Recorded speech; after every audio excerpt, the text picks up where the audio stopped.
Welcome to Every Myth TV, where we explore the myths, mysteries, and ancient tales that shaped our world. Before we dive in, let's set the stage.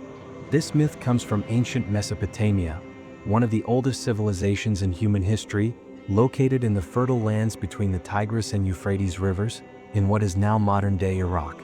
The story we're about to tell is part of Sumerian mythology, and it later passed into Akkadian, Babylonian, and Assyrian traditions as well. The characters are gods, but they are also symbols.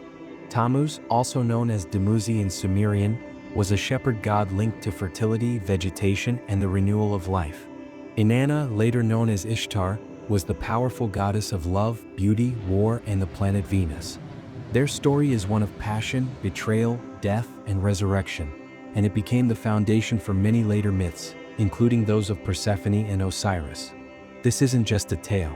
It's a cosmic cycle, echoing the seasons, the rise and fall of nature, and the mystery of human emotion itself. The love of Dumuzi and Inanna, a divine union.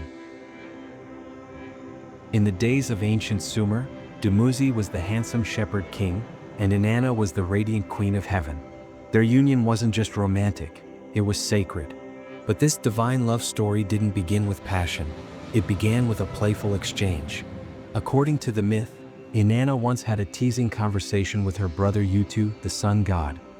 He gradually revealed to her that the time had come for her to marry. Soon after, two suitors arrived to court her, Dumuzi, the shepherd, and Enkimdu, the farmer. At first, Inanna leaned toward Enkimdu. The farmer promised her peace, grain, and the fruits of the earth. But Utu and Dumuzi worked to win her heart, persuading her that the shepherd, though rugged, could offer gifts far greater in value. For every grain the farmer could give, the shepherd offered wool, milk, and lambs.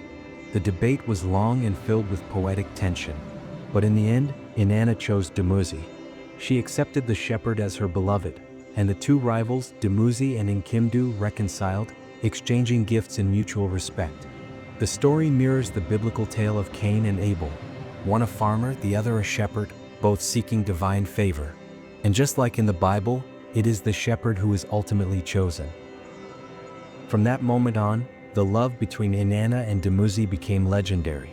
Inanna, filled with desire, called Dumuzi her honey man, and Dumuzi called her sister, a title of tender endearment. Their union was celebrated in sacred poetry, especially in the famous poem, The Courtship of Inanna and Dumuzi, which bursts with sensual imagery and joy. Their love was not just emotional or physical, it was divine. Every year, their sacred marriage, known as the Hieros Gamos, was reenacted in a holy ritual. The king of the land would take the role of Dumuzi, while a high priestess stood as Inanna. Through their ceremonial union, they ensured the fertility of the land, the birth of livestock, and the abundance of crops. To the Sumerians, this was not symbolic, it was real.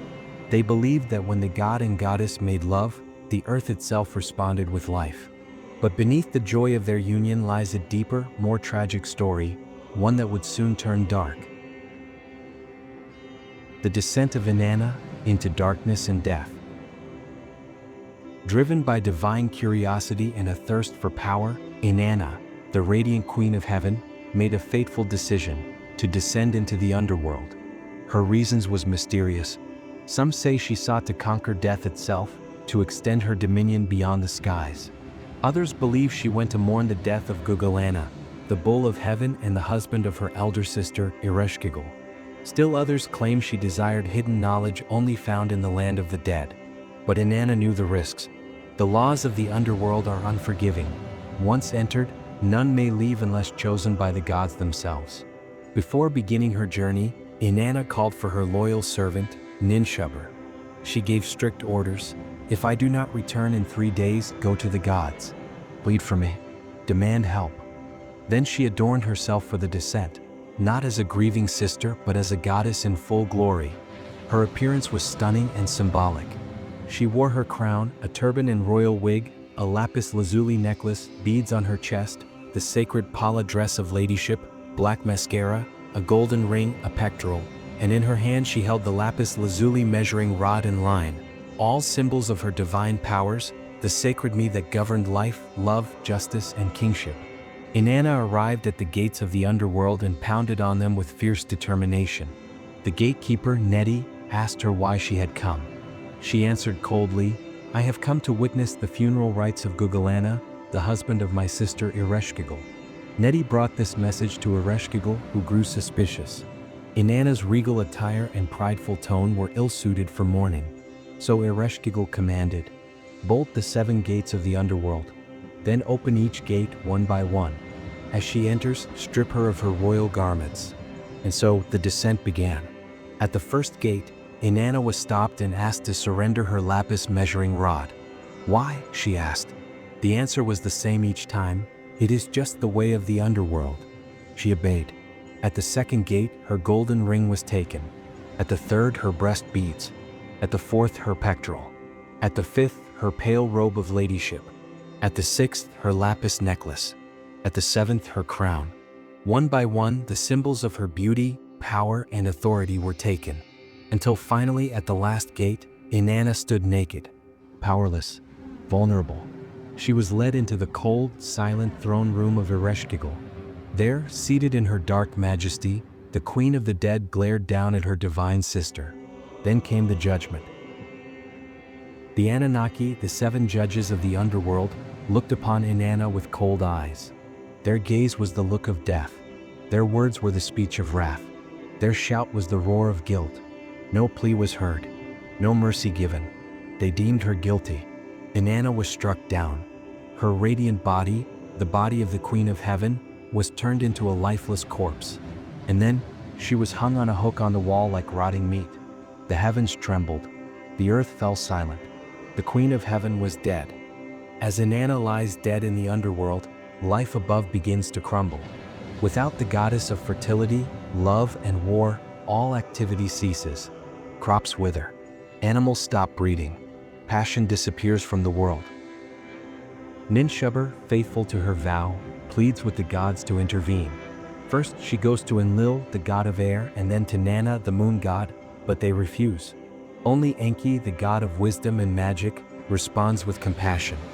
He creates 2 tiny, genderless beings from the dirt beneath his fingernails, the Galatura and the Korjara. These creatures descend into the underworld, sneak past the gates, and mourn with Ereshkigal in her time of agony, gaining her sympathy. In gratitude, Ereshkigal offers them a gift, and they ask for Inanna's corpse.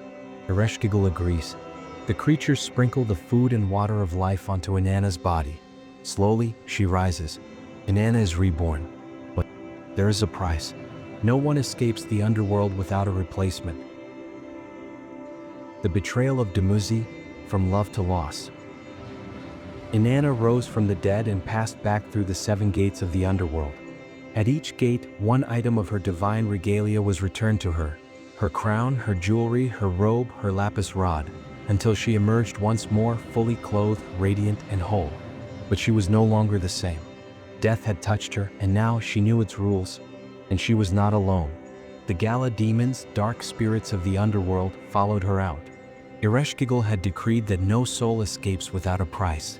Inanna had returned to life, and someone else must take her place. The Gala demanded a substitute. Inanna led them through the city she once ruled.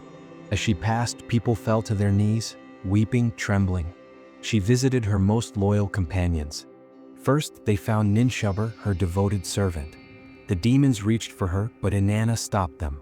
"No," she declared. "She mourned for me." She sounded the alarm. "She is loyal."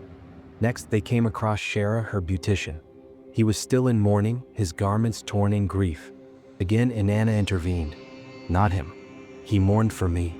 Then they came to Lulul, another of her attendants, and found him in sorrow as well. And again, she refused to let the demons take him. But finally, they reached Uruk.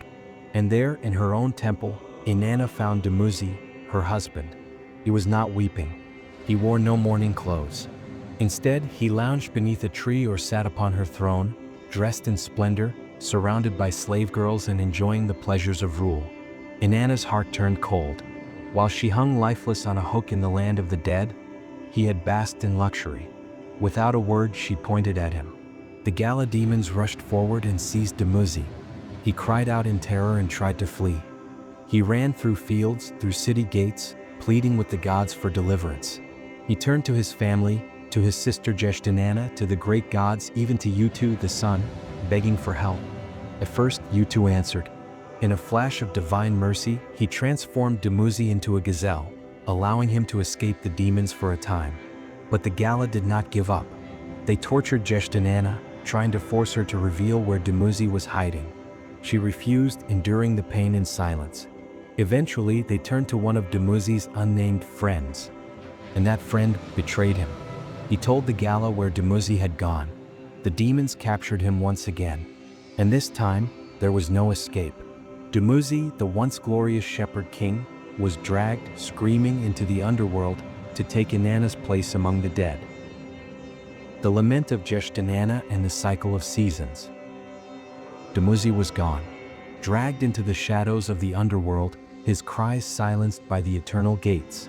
But his sister Geshtinanna could not forget him. She wept for days and nights, her voice echoing through temples and fields, her heart shattered by grief. Her mourning was so profound that even Inanna, once cold in her judgment, began to feel the weight of sorrow.